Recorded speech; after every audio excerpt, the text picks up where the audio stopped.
Hello, I'm Lady. And I'm Paxton. Today we're reviewing cows.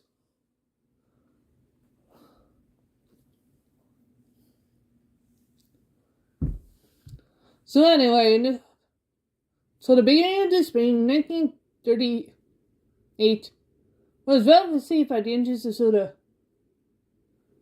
This wasn't just because I met the complexities of the review story behind them. While departing of winter, also meant the engines could resume working properly again. Shipping returned to the island, and the reopening of its main industries gave them plenty to do. Everyone was very busy indeed. No sooner than they complete one job, there's another two that need to be done. So, in response to the extremely heavy workload, Mr. Starr had offered to please Sector Sodor of the beach travel take over the express, so Gordon could assist the rest of the college with the goods work once Gordon's charging. However, he did so well with his new express goods trains. So, lady, one day, Gordon goes to pick up one niece at the lumber yard. James and Matthew were talking about Kate, and how Thomas is having his eyes on her.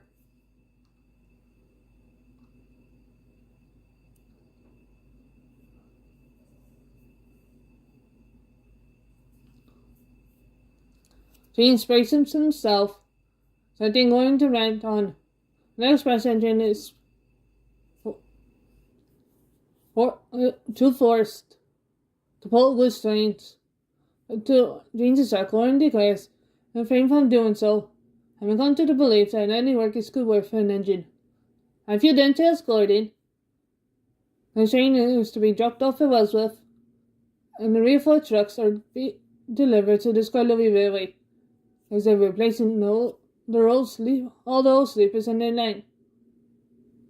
Choose the Paxton. Gordon then coupled up to his train and sets off, making good time until past Crosby.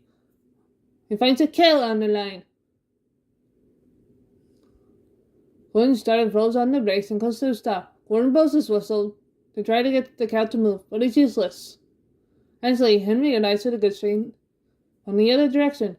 Henry gets the steam at her and blows his whistle, but his attempts are no more successful than Gordon's. The two engines cruise and attempt to get the cow to move and back into her paddock, where she had wandered out of in the first place.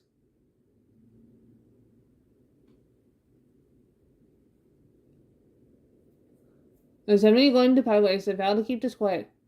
Lady Gordon has arrived at Gordon's gate and apologizes to the names for being late. The company explains that the big engine like themselves was unable to scare a cow away.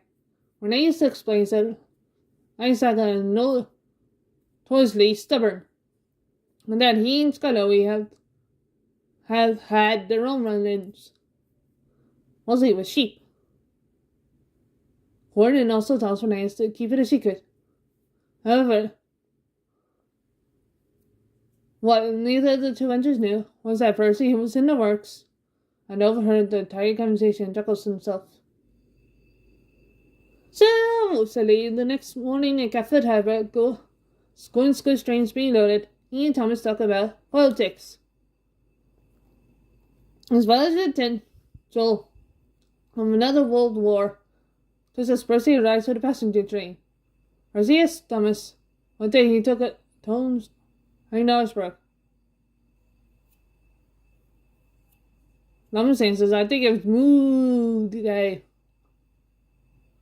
And Gordon learned that two tank engines have learned of his running. Just then, I realized what the coal train. Thomas tells him to leave his coal train and check one. And tells him his next train is on track 2. Never departs. I bet they can move in. Every remarks after this day he had begun to believe in karma. Since his run to the mainland with the cattle trucks would have gone better if he and teased Gordon.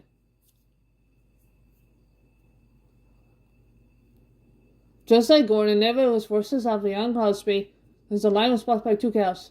His efforts to shoo them away were just as futile, till he found himself under siege from the rest of the herd. Fortunately, the farmer had a dog nearby and quickly ran it up to cattle. The farmer promised to have this fence fixed by tomorrow morning. Adam sped down the line as fast as he could to make up lost time, unaware that one of his trucks starts to let a roost due to the intervention of a curious cow.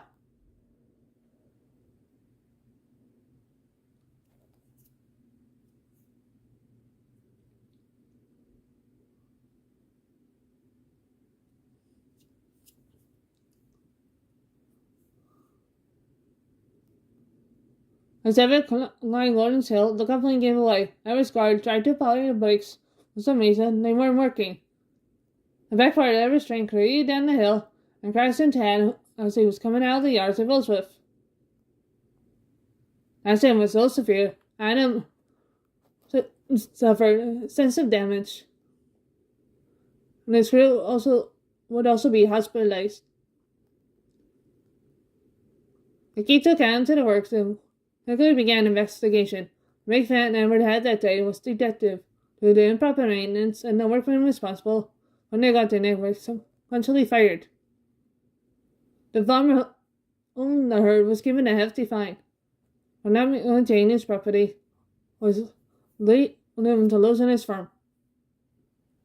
Edward was also brought to task for not having his crew sweat the trucks after his running with the herd.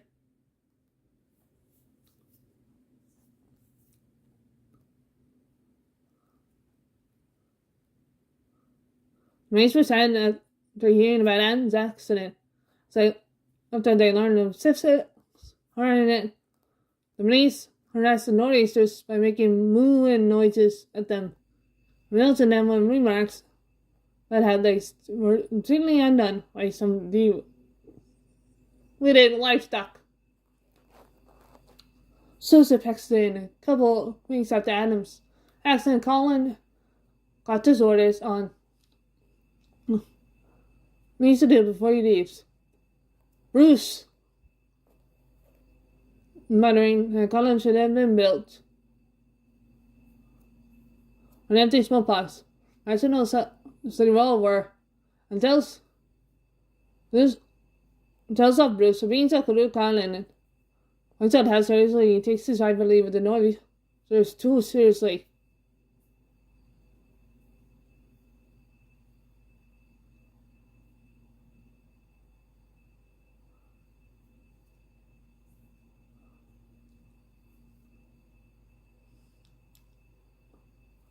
Colin stopped by Trevor as if he'd seen a bull.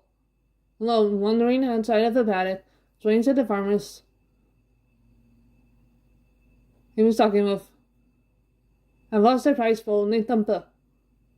Colin leaves, bragging that a wild bull on the loose isn't a good thought. Soon they run into the bull. Colin comes up with an idea. When the refugees from the Spanish Civil War arrives on Soda, wanted to tell Colin about a thing they used to do in Spain. Get bulls moving. Colin shouts in thunder. Taurus! Thumper tries to send Colin, who quickly retreats back to Ellsworth. When he returns to Ellsworth, he explains to Bruce what happened. Bruce doesn't say anything for a moment, and lays into Colin for getting scared off by the bull after taunting him. Colin then see Trevor, but he couldn't tell him. Bruce tells Colin to get the station master to telephone Vicarage.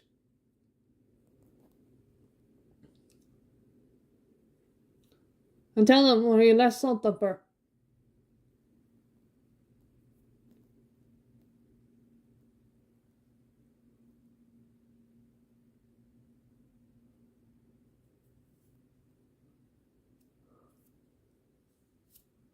While Bruce will head back along the branch to try and keep watch on him and keep him in place, without lowering the bull into charging. Diesel leaves, letting them in the consequences that will come. The northeasters heard about this.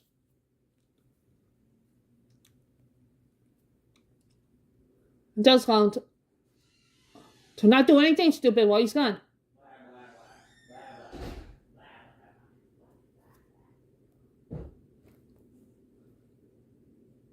All of it to know that's why you want Diesel to fail. Because if he succeeds, they're in trouble. Bruce meets up with Trevor, who tells him to call him Thumper and that the farmers are on the way.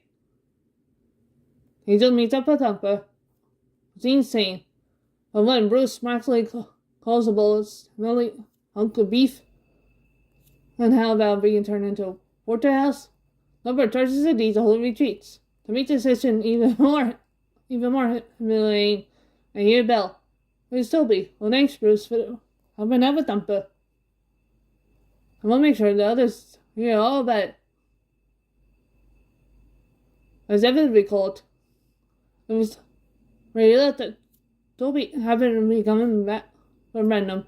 The precise moment the farmers learned what Thumper was.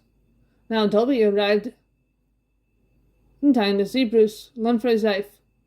The farmers pick up Thumper, and Toby dropped them off at the vicarage. And from there, they returned to their farm. Toby told the rest of the northeasters about Bruce's encounter in the old season for a good long time. The reason Toby was on the random branch was that he was at the dusk giving me a lecture on how to handle cattle trains. Because of all the engines on Silver, he had the most experience handling livestock, which was most of the years he spent around his old railway. In the midst of the market season, Toby's wisdom was invaluable. So silly. That is cows. Thank you so much for watching. Next engine recap is Friday. Bye.